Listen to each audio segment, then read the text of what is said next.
Number of COVID cases across New York City continues to drop, but the risk of infection still remains high. Less than a third of New Yorkers are fully vaccinated, despite city-run vaccination sites like the one which opened up last week at the Museum of Natural History. It felt like I won the lottery, basically. And so the fact that you can just make an appointment or walk into a site now is, like, the end is really, it's here. Like, I'm going to get emotional because it's just, life can get back to normal. She said the end is here and life can get back to normal. Well, let's see. Joining us this morning with more insight on these numbers is Dr. Ted Long, the Executive Director of New York's Test and Trace Corps. Good morning, Dr. Long. Good to see you. Good morning. Thanks for having me. Absolutely. There's a lot of hope out there for this normalcy that we're all wanting so desperately. So let's talk about the numbers here. Less than 1/3 of New Yorkers are fully vaccinated, and there are, pockets in all 5 boroughs where less than 1 in 5 residents are vaccinated. And we've really been reporting these racial disparities among people getting vaccinated in the Black and brown communities really being the most impacted here. So how are you targeting those neighborhoods, and is the message getting out? Yeah, that's a great question. The most important thing I'll tell you today is this. We can't let our guard down. We have to keep getting vaccinated. But if we do those two things, we're in store to have the best summer in New York City's history. What we're doing as a city to help to get there is we've created things like mobile units. We have now nearly 30 mobile units to go around the city each day into places like NYC developments, houses of worship, even consulates, to deliver vaccine literally to your doorstep, to tear down every barrier in order to get every New Yorker vaccinated. That is good news. Also hearing, because the Johnson & Johnson vaccine is going to be back and available to folks, that those home visits for the elderly are going to be happening. Now, I have to ask you, for family members and those who are elderly and they're worried about the J&J vaccine, what do you say to them? Yeah, I appreciate that. I would say talk to your doctor. I, as a primary care doctor, will give the same counsel to my patients that I see every week in the Bronx. I trust the Johnson & Johnson vaccine. I would give it to a family member. I would give it to you. But talk to your doctor and make sure it's the right fit for you. All right, so the CDC is reporting that millions of Americans are not getting their second doses of the Pfizer and Moderna vaccines, citing, one, that they're scared, and the other, that they don't want to go through those side effects. Are they sufficiently protected? Because we've been told all along that you're not. That's why there's 2 doses. Yeah, I appreciate that question too. I would say that you need your second dose in order to be maximally effective. Look, our city, we've all together been through one of the most intense years of any of our lifetimes. We've all lost people that we love or seen people that we love suffer. The way out of this, so that we never have to do this again and experience this again, is to have every New Yorker get vaccinated. Get both doses to keep your city safe. It's the only way to truly know that you are protecting yourself and your community. But part of the rationale here is, if I get just that 1 dose, at least I have some protection, and that might be close to, say, the J&J protection, which to some extent is only around, 60-something%. So is there some validity to that? So the way it was studied is, instead of looking at the percentages for those that get symptomatic disease, what really matters is, are we saving lives? Am I able to, my patients, be able to prevent you from going to the hospital or prevent you from dying? And if you look at it from that perspective, the J&J vaccine is very, very similar to 2 doses of Moderna or 2 doses of Pfizer.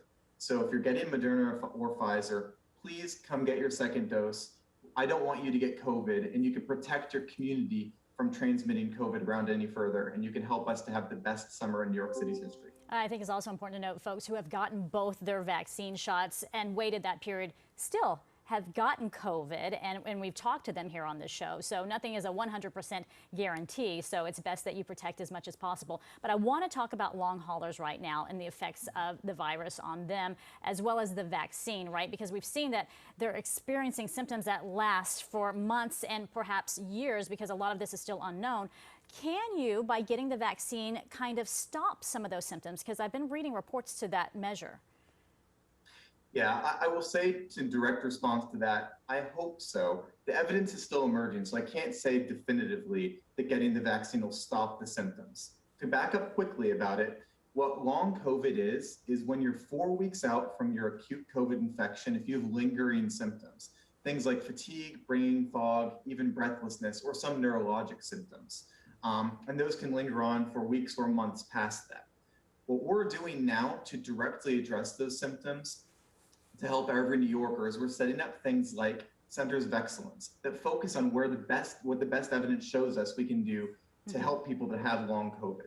To make an appointment, you can call 212 COVID-19, and there's a press off just to make an appointment at one of our new centers of excellence, which are will soon be in 3 boroughs. So they're called centers of excellence. Essentially, it's kind of an aftercare program. So once you get the virus, you can go there and they can help you with some of those symptoms and try to get you back to normal, if you will. Yeah, that's exactly right. Another thing we're going to do to help too, as you mentioned, aftercare. Test and Trace Corps created a new program to connect people. It's called Aftercare, and basically we're going to be reaching out to you if you've had symptoms at the end of your monitoring period, if you've been a part of our Test and Trace program.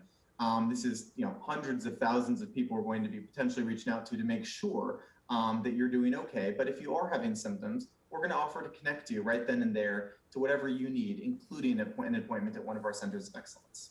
Okay, fantastic. But as we hear the city opening up, right, we're hearing that movie theaters are going to be adding more capacity, museums, offices, and whatnot. Is there some concern on your part that folks are starting to get the vaccine and then feeling like, you know what, I don't need to wear the mask out in public? Because we're still waiting on the president today to give us some guidance on that. Yeah, so right now, the most important thing you can do is to get the vaccine. That's what's going to keep our community, keep our city safe. In the meantime, though, our numbers in New York City right now are looking really good. But the reason they're looking good is because New Yorkers have earned this. New Yorkers have continued to wear their masks. Last week, in terms of testing, we tested more than 100,000 New Yorkers in a single day. Still, just last week. Yeah.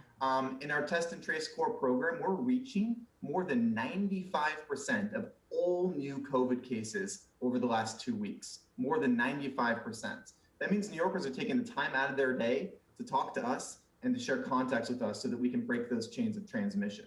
New Yorkers are earning where we are now and earning that good feeling, but we can't let our guard down yet. Well, that's really fantastic. Mark my words, if you want to have the best summer of New York City's history, keep getting tested, keep wearing a mask, and get your vaccine. That's going to be our key to the best summer ever, right? Okay. Yeah, but really, yes. I am happy to hear, Dr. Long, that folks are cooperating with Test and Trace, because when we first started talking about this, you were saying that the number of cooperation was so incredibly low and is worrisome. So we are seeing a bounce back. Thank you so much for your time. We do appreciate your insight. You're welcome anytime. Thanks for having me.